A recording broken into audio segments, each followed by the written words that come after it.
হরে কৃষ্ণ। আজ বছরের প্রথম একাদশী, পুত্রদা একাদশী।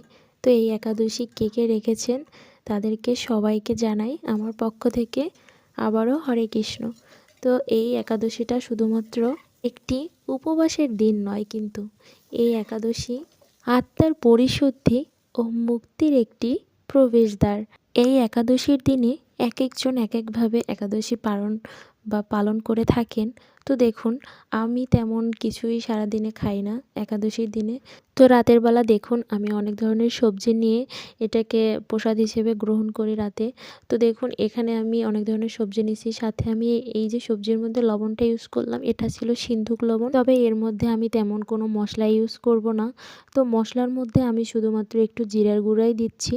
তো এছাড়া আমি আর তেমন কোনো মশলাই দেইনি।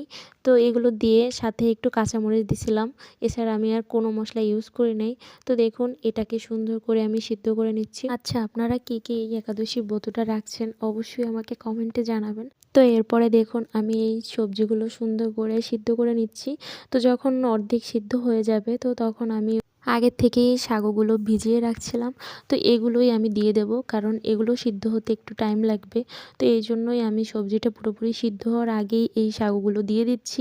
তো এগুলো দিয়ে সুন্দর করে একটু সময় জাল করে নিতে হবে, কারণ হচ্ছে শাকগুলোও সিদ্ধ হতে একটু টাইম লাগে। তো এই জন্য আমার যেইটুকু জল আছে তাতেই আমার শাকগুলো সিদ্ধ হয়ে যাবে।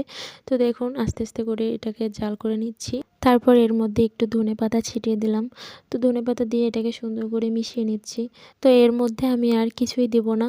তো এটাকে সুন্দর করে মিশিয়ে আমি এবার তুলে নেব। তো প্রসাদ একদমই আমার রেডি হয়ে গেছে। তো ভগবানের নাম নিয়ে আমি এই প্রসাদ খেয়ে থাকি। তো সবাই কমেন্টে জানাবেন যে কে কীভাবে উপবাস করে থাকেন। তো আজ পুত্রদা একাদশীর দিনে সকল উপবাসীদের জন্য আমি মঙ্গল কামনা করছি। তো সবাই ভালো থাকবেন, সুস্থ থাকবেন। ধন্যবাদ সবাইকে। তো আবারও জানাই সকলকে হরে কৃষ্ণ।